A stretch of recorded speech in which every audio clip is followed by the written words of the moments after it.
morning, Boker Tov, buenos dias, Sabah al-Khair.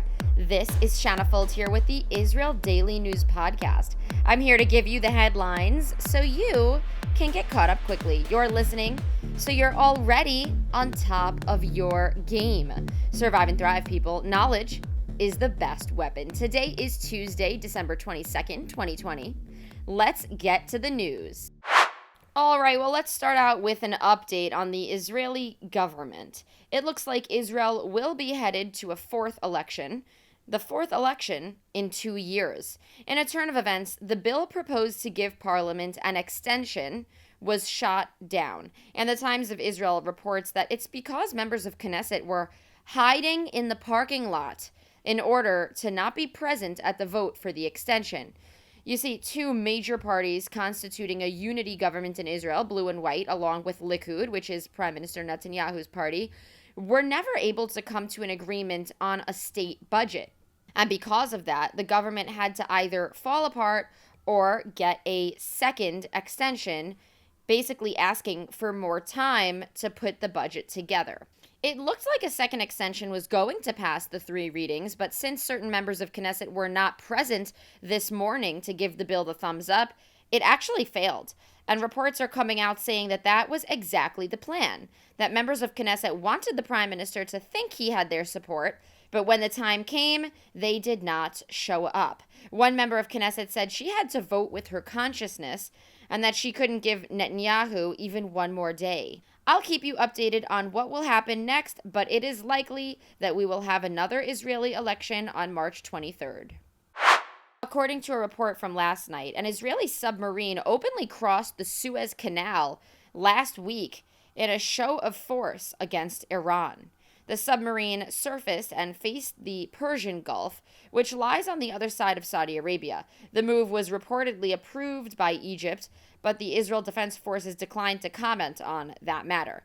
Arab intelligence sources say the move was meant to send a message to Iran, as the country has threatened to attack Israel since the assassination of its top nuclear scientist in late November. Yesterday, the IDF Chief of Staff, Aviv Kohavi, warned Iran against attacking Israel, saying that the Jewish state will retaliate forcefully against any kind of aggression.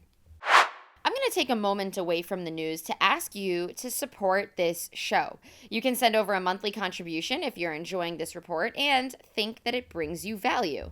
There's a link in the show notes on the podcast where you can send a $5 or $10 monthly contribution to support the work that goes into making this show. The site is anchor.fm/Israel Daily News /support. You can also refer this show to 2 friends or leave a review of it on Apple Podcasts. That would be awesome. Thank you. And now let's get back to the news. This morning, an officer in Israel's Shin security agency mistakenly opened fire toward an Israeli vehicle near the West Bank city of Ramallah. Investigators found that the vehicle, driven by an Israeli, was involved in a car accident with a Palestinian vehicle close to an Israeli checkpoint. The Israeli driver reportedly started to accelerate to get away from the crash, and the Shin officer opened fire, believing that the driver was trying to carry out a ramming attack. There were no injuries from the shooting, but the Israeli driver was lightly injured in that initial car crash. On Monday evening, so last night, a terrorist attack took place in the old city of Jerusalem. Reportedly, a 17-year-old Palestinian was armed with a submachine gun and shot at a police post near the Lions Gate. Police fired back and neutralized the subject, while others searched for a second suspect who is believed to have helped the 17-year-old with the attack and was also allegedly supposed to help with the escape. He was found and arrested shortly after. One officer was injured and evacuated to a hospital. A bystander was lightly injured and treated on the scene.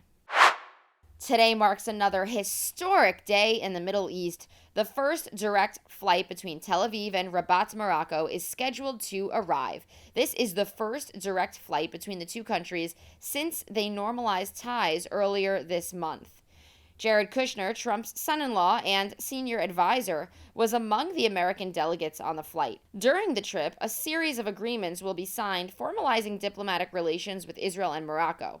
Before the trip, Kushner spoke in Jerusalem, saying that formalizing these relations will bring in a whole new set of opportunities for the region, and Prime Minister Netanyahu agreed, adding that even though Israelis have been to Morocco before, the addition of direct flights will make visiting much easier. Morocco used to have a liaison office in Tel Aviv, but closed it in the year 2000 when the Second Palestinian Intifada began. King Mohammed VI of Morocco states that he acknowledges Palestinians are angry with the normalization, and Morocco will remain an advocate for Palestinians, but will also continue to move forward with normalizing ties with Israel, which has actually been in the works for 60 years. And finally, a nice story. An archaeological one. An ancient mikveh dating back to the Second Temple period has been dug up in a garden which lays at the foot of the Mount of Olives in Jerusalem. The news came out from the Israel Antiquities Authority just yesterday. If you don't know what a mikveh is, it's a bath with fresh water meant to purify the body. In Judaism, both men and women are required to immerse themselves in the fresh water for various different religious rituals, and it depends on what holiday, what time of year, what celebration. The bath was discovered during planned infrastructure works when contractors were trying to create a tunnel near the church and were surprised when they found the tub structure underneath while they were digging. All right, well, that's it for today's news. Today is Tuesday, December 22nd, 2020. Tel Aviv has a low of 14 degrees Celsius and a high of 21 degrees. That's 57 degrees Fahrenheit for the low, going up to 69 degrees for the high. Subscribe to the Israel Daily News podcast on Spotify or Apple Podcasts or wherever you're hearing it from. I am everywhere. Thank you, Candace Cohen, Jack Meltzner, Orion Fitlovich, and Javier Palavnik for your contributions to the research and writing. I'll send you off today with a song called Cheery Beam by Erica Krall. She's a talented Israeli DJ who uses household items to make unusual noises in her tracks. Have a great and productive day and an excellent week.